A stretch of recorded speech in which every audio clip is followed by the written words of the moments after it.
first of all like to talk about the paper produced by Matthew Nock and colleagues from the USA, in which they examined the prevalence of thoughts about suicidal behaviour, plans for suicidal behaviour, and actual suicidal behaviour in adolescents aged 13 to 17 years. In fact, some of them were 18 years at the time of assessment. This was a very large-scale study with over 6,000 adolescents, and one of its great strengths was that it actually involved face-to-face interviews with the adolescents and with their parents to determine not only the prevalence of these suicidal phenomena, but also presence of psychiatric disorders and the relationship between psychiatric disorders and having suicidal thoughts or behaviour. So I think it's a remarkable study methodologically in terms of the size and the scope of the study, in that it involved face-to-face interviews. But the other thing that was important about the study was that it looked at the sequential development of suicidal phenomena. So from, first of all, having ideas to having plans of suicidal behaviour, and then actually carrying out some sort of suicide attempt. But that's quite unusual, because normally people have taken more of a cross-sectional view of the prevalence of these phenomena in young people. I mean, it quite clearly demonstrates the high level of suicidal ideation in teenagers, with a prevalence of around 12%, and then with about 4% actually having suicide attempts. And it clearly also demonstrated the very strong association between psychiatric disorders and each of the suicidal phenomena that were looked at, particularly suicide attempts, and in particular depression. So it's a very ambitious study and informative study in that respect.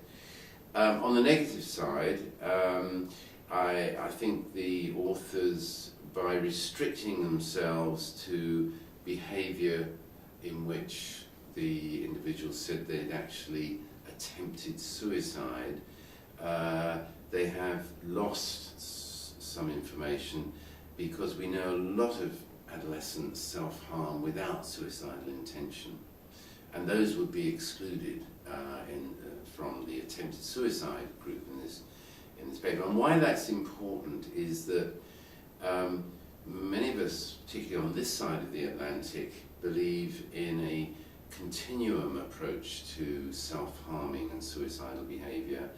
In other words, we talk about self-harm irrespective of the degree of suicidal intent, whether there be no intent, some intent, a lot of suicidal intent, or the nature of other motives, such as, you know, showing distress to other people and so on and so forth. We know that this behaviour often involves quite complex motivation. And why this is particularly important is that there's good evidence that even self-harming behaviour without suicidal intent can be a significant predictor of future suicidal acts, more serious suicidal acts, including suicide. So I think the authors, by restricting themselves to attempted suicide, have missed out on some important information.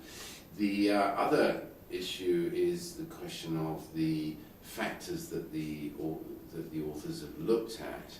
I mean, they're focused particularly not only on the presence of these phenomena, but also psychiatric disorder.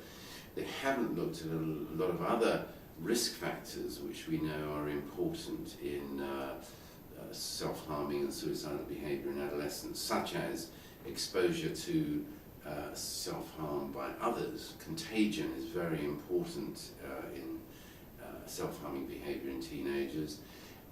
Family history of suicidal behaviour, extremely important. and we know there appear to be genetic influences. It's not just exposure to the behaviour, but also probably some genetic contribution to suicide risk, that above and beyond presence of or transmission of psychiatric disorder.